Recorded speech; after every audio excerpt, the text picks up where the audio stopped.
Assalamualaikum warahmatullahi wabarakatuh. Halo semuanya, saya Muhammad Taufiq Firman Asidiki dengan NIM D10412111062. Di sini saya akan menjelaskan mengenai struktur data hash table. Video ini dibuat sebagai tugas UAS mata kuliah struktur data dan algoritma dengan dosen pengampu mata kuliah Bapak Hafiz Mahardi ST.M.Com. Baik, di sini saya akan menjelaskan mengenai struktur data hash table. Sebelum masuk ke hash table, saya akan menjelaskan hashing terlebih dahulu. Fungsi hashing adalah fungsi yang memetakan sebuah variabel string pada array dengan cara mengembalikan sebuah integer, di mana integer ini menunjukkan lokasi di mana indeks key variabel tersebut disimpan. Hash table adalah tabel array yang berisi indeks key pada variabel yang telah melalui fungsi hashing.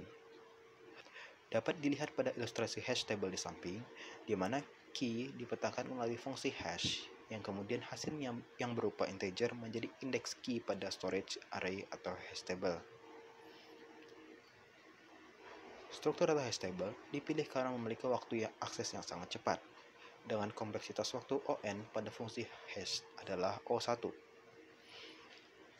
Pada pemetaan key, terdapat kemungkinan terjadinya tabrakan atau collision pada data.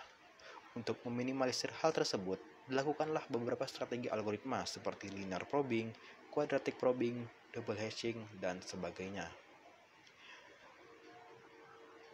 Di sini terdapat studi kasus struktur data hash table. Dani memiliki beberapa koleksi buku pada sebuah rak. Namun, ia tidak mengembalikan buku tersebut pada raknya, sehingga pada suatu hari ibunya mengemasi buku tersebut dan menyusun buku tersebut secara acak. Pada kondisi seperti ini, ia ingin memberikan sebuah label kode angka pada setiap buku, di mana saat ia ingin mencari buku yang ia inginkan, ia hanya tinggal mencari kode yang sesuai dengan buku tersebut tanpa perlu mencari setiap judul buku. Oke, baik. Di sini saya akan menunjukkan kode program untuk memecahkan masalah yang ada pada studi kasus tadi. Yang pertama adalah hash function di sini, di mana sini menerima parameter n. Ini adalah judul buku yang ada pada koleksi. Kemudian cons ini adalah banyaknya jumlah buku yang ada. Nah, fungsi hashing ini akan mengembalikan n yang telah di hash. Hashing ini adalah fungsi yang built-in dari Python. Lalu hasil dari hash tadi akan dibagi modulus oleh cons. Kemudian terdapat fungsi search. Search ini adalah untuk mencari buku berdasarkan titel atau berdasarkan indeks atau label buku. Nah, kemudian di sini terdapat dictionary declaration. Kita mendeklarasikan book collection sebagai list. Lalu kita menambahkan beberapa judul buku ke dalam book collection tadi. Lalu di sini memory length untuk menunjukkan panjang dari book collection atau jumlah dari buku yang ada. Lalu kita mendeklarasikan book dictionary sebagai dictionary. Nah, dictionary ini adalah fungsi yang built-in dari Python yang menunjukkan hash table. Lalu di sini adalah fungsi untuk mencetak hash table dalam bentuk manual. Lalu di sini adalah untuk mencetak hash table dalam bentuk dictionary yang built-in dari Python. Lalu di sini adalah untuk mencari buku berdasarkan judul buku atau key-nya. Oke.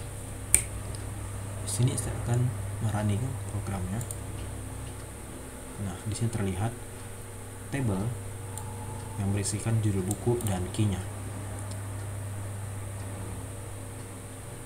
Nah, karena ini menggunakan program hashing sederhana, maka terdapat collision yang terjadi pada key-nya seperti book 0, book 1, dan book 6 ini memiliki key yang sama, itu 3.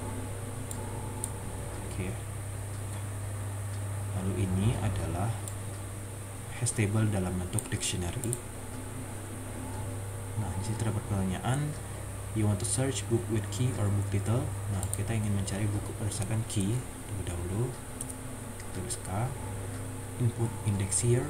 Saya ingin mencari buku dengan indeks, misalnya saya ingin mencari buku indeks 7. Nah, judul buku yang kamu cari adalah buku 4 sesuai dengan table. Lalu saya running lagi. Saya ingin mencari buku berdasarkan titel. Saya ingin mencari buku dengan judul buku 9. Nah, indeks dari buku yang akan mencari adalah 8. Oke. Sekian penjelasan dari saya ucapkan terima kasih.